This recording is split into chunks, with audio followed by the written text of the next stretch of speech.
What's up, guys? I had this thought on my mind for a while, and I wanted to shoot a video about it.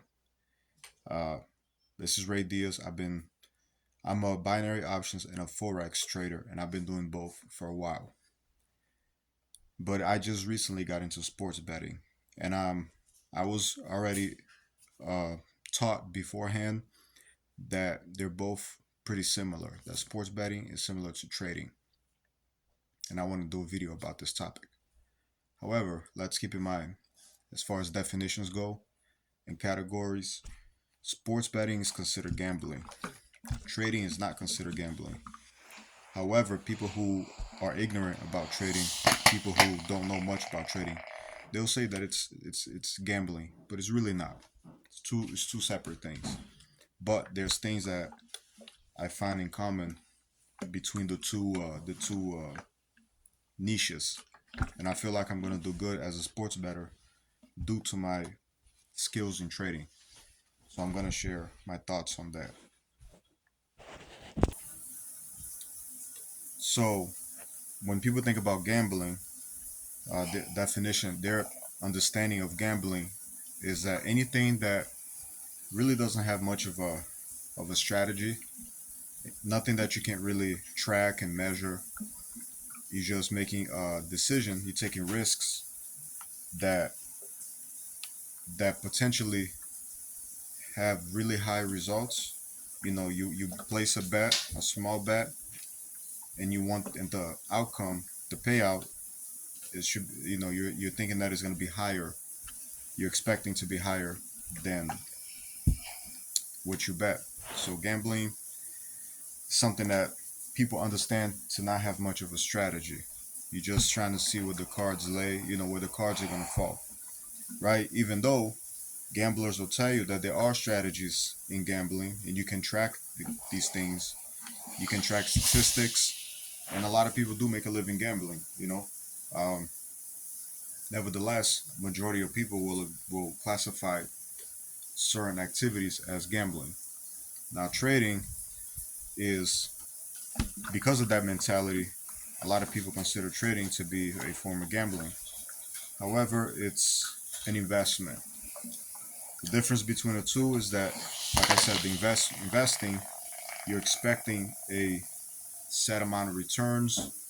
The probability of losing and winning, and usually in an investment, you're more likely to earn some kind of return versus no return. Where gambling is more of a miraculous nature, and you know that the losing rate is much higher than the winning rate, right? So those lines get blurred when it comes to trading and gambling. It all depends on a person's skill and the perception of that person's uh, understanding of that definition based on their skill, whether they're doing some kind of investment or gambling. So a successful gambler would say that what he's doing is not, the definition is not the same as somebody else's, right? Who's not a gambler. But anyway, since this is more of a perception thing, I'll give you my perception. So I feel like anything that you do that you can't really control is gambling. It's a form of gambling. And this is not just money, this is in life also, right? And they both have elements of risk, but you don't have a prepared estimate of the consequence of your action, of whatever decision you're making. So to me, gambling is like you make a decision, but you don't have a preparation in place for an expected outcome. Versus something that is not gambling, I call it an investment. You have uh, you have a preparation in place. So when you go to the gym and you lift weights and you're trying to get in shape and you're eating better, that's an investment. It's not monetary, but it's still an investment nevertheless.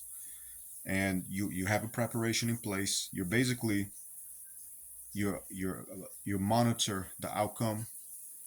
So it's not gambling, versus, you're taking shots of alcohol every single day and then going for a drive. That's a gamble. You're gambling with your life. All right. So the risk is very high. The result, the consequence is really bad, and you're expecting to drive from Fort Lauderdale to Orlando drunk, thinking that you're gambling that you're gonna get there safely, and without the cops pulling you over, or you not getting into an accident, and that's a very slim possibility. And with gambling, there's a very slim possibility of a high reward, right? The reward is so high, but because it's so high, the frequency of it is minimal. Whereas in trading or a sound investment, as an investment that's not sound is a form of gambling. You see my definitions, how they differ. So, and I'm not wrong either. A sound investment, you haven't expected, you expect a certain return, right? You risking this, when I trade forex, I'm expecting to make about 25% ROI every month, and I have, and I do, and I know how, I know the probability of me winning is close to is 100% with my strategy, uh, and I know what that loss would be like. I know my risk size and everything. So with sound investment, there's risk management involved, and gambling, just by its definition, to me, gambling, it's not really, there's some risk management, but you don't have control over that risk management like you would with sound trading. Now, here's where the things get blurry, and in a situation like this, you're free to interpret where where one definition merges to become another definition. So, with gambling for me is, and why I don't think sports betting is gambling to me, is because I can actually do risk management. A slot machine, it tells you right there what the bets are, right? But you don't know what's gonna happen. You don't. Sports betting, with similar to trading, I can actually manage the risk. I can actually, I can manage the risk, and I can, I can pretty much predict like what the result is gonna be. You know, a team that wins a lot of games is probably gonna beat the team that loses a lot of games. It's pretty, it's pretty it's pretty easy. I know that when James Harden plays, he's gonna have at least 5 assists. I know he's gonna score at least 10 points. There's things that are predictable. And when I'm trading forex, when certain indicators do certain things, I know what I can expect. You know, so it's measurable. It's not just like a slot. It's not like poker, where I don't play poker, but I know that with poker, people bluff, and you don't know who's gonna win what. Um, Roulette, you don't know what which number is gonna land on, even though there's techniques for roulette. And really, with roulette, the only strategy that makes sense to me is some martingale. If you have a large enough bank account, but that right there too, you don't have that. You don't have control. But I feel like with trading, with forex, with binary options, which is considered gambling, actually, I have more control. So whatever it is that I have more control of, to me, my personal definition, it's an investment. If something is, if I have little to no control over something, and I place my fate on that thing that I have little to no control of, that is a gamble. That's pretty much my simple definition of those those terms and the uses of those terms.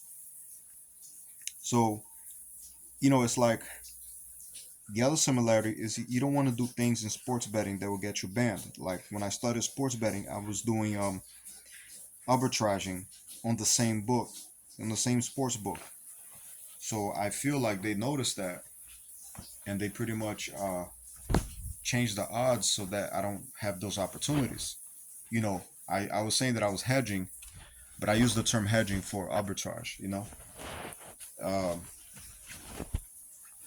and it didn't really work. And when I was and in trading, when you're trading for prop firms, which is what I do, there's strings attached, and you can't deviate. You can't break those rules.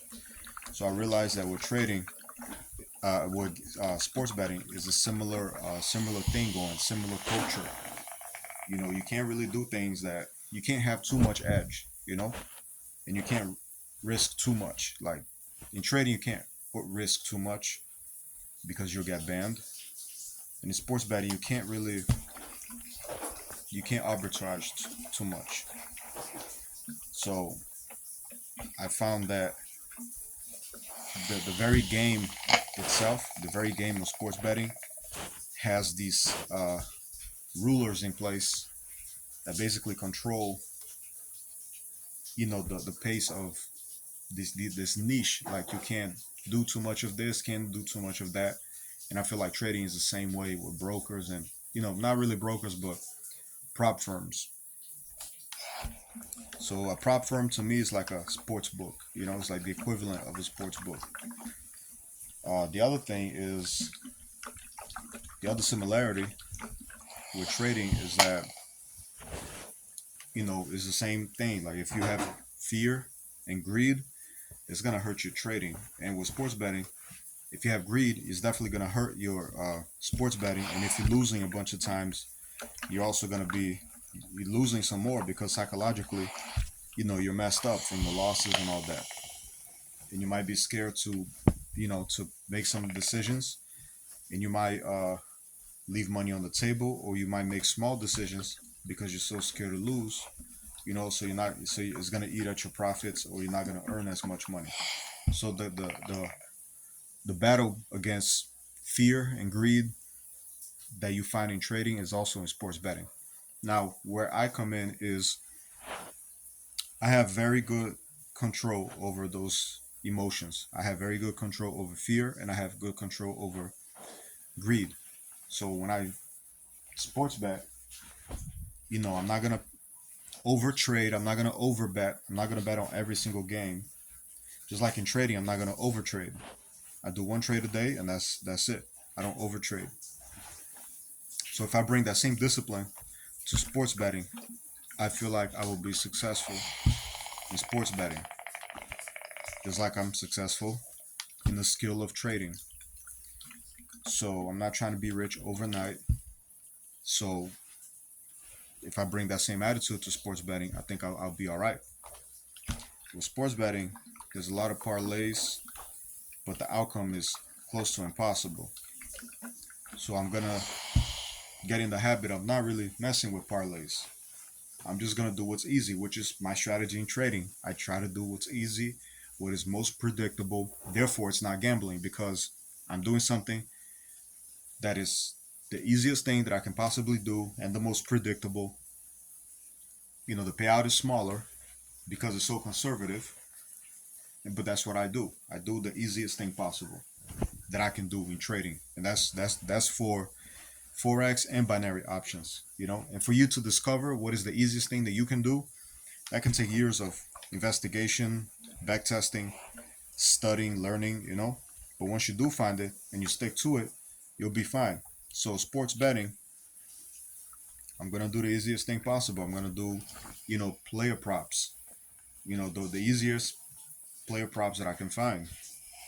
Is LeBron James gonna score 20 points? Yes. Is Jokic gonna have a triple double? Most likely. Is Steph Curry gonna have at least five threes this game? Most likely. You know.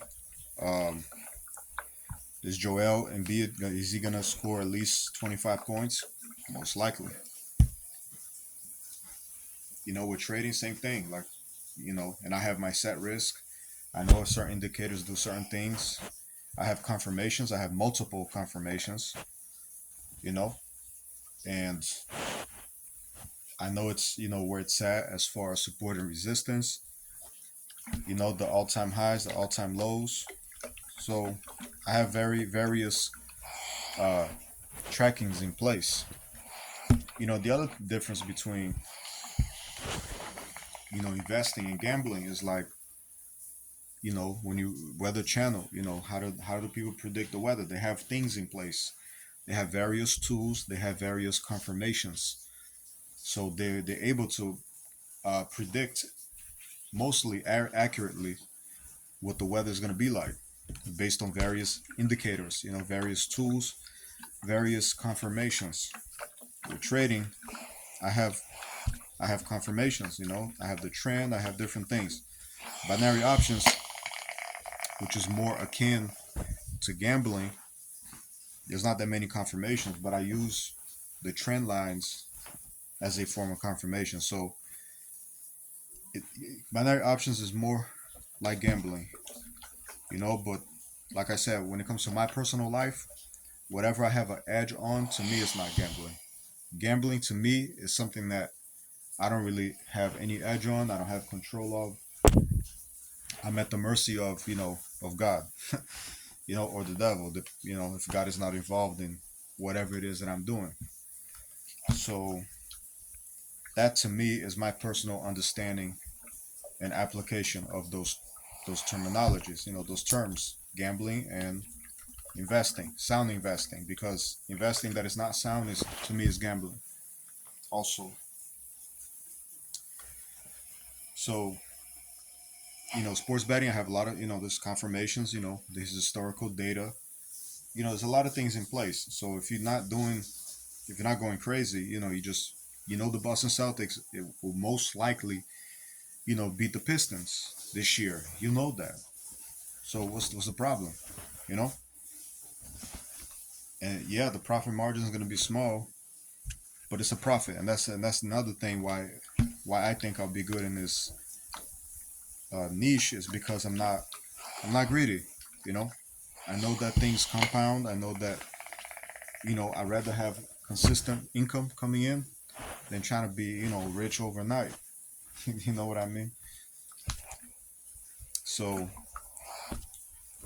and just like you become familiar with the markets and you're able to read it, and you can kind of tell just by being familiar with the market, if it's like Euro USD, you can understand how it moves over time in comparison to, your strategy. And you learn more like what to expect, So same with sports betting. I know Miami Heat. I know how like Miami will just, surprise you. You know, the Chiefs, they were the underdogs in some of these bets that I did, but I knew the Chiefs was gonna win. So for me, it was easy money. I knew they was gonna beat the Ravens, but they were the underdogs, and I bet on the Chiefs and I won because I knew Patrick Mahomes was gonna beat Lamar Jackson. I knew just the things that Lamar Jackson was saying before the games. He was talking like a loser, not a loser, but he was talking like somebody that was clearly intimidated by by Patrick Mahomes, as and I don't blame him. Patrick is one of the all-time greats already in football. He's a quarterback. So I just did the logical decision. Hey, the Chiefs are most likely gonna win, even though the Ravens, won more games. I think the Chiefs are gonna win, and they did, as I expected. So versus me trying to bet in baseball, I don't know nothing about baseball. I just place random bets. That's gambling to me. That's more like gambling. So yeah, so the similarities are, you have to keep your greed and fear in check. You have to have risk management. You have to have familiarity with what you're doing. You have to have the indicators and the tools in place that give you a series of confirmations and backtesting and data that will help you gain an edge, and basically correctly estimate the results, and predict the results and win. What else? You don't want to get banned. You don't want to do things that get you banned. You know. Um, I have my set uh, take profit and stop loss. So I basically control my gains and my losses in trading. So in sports betting, I know I'm not gonna. I know I'm gonna lose a majority of the time if I bet on parlays. So I don't do those. I know if I keep putting money on the overs, I'm gonna lose more of them, than I would if I was betting on the unders. I know that the unders win more, but the payout is smaller. The overs lose more, but the payout is bigger.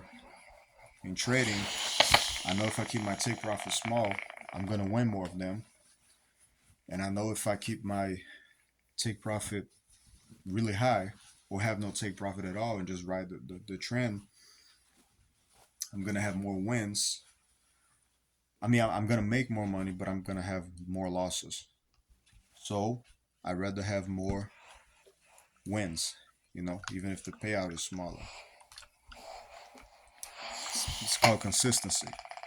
So you apply to both niches, and you'll be in a good path. So I feel very confident in this journey, with sports betting because of my familiarity with the trading in the industry.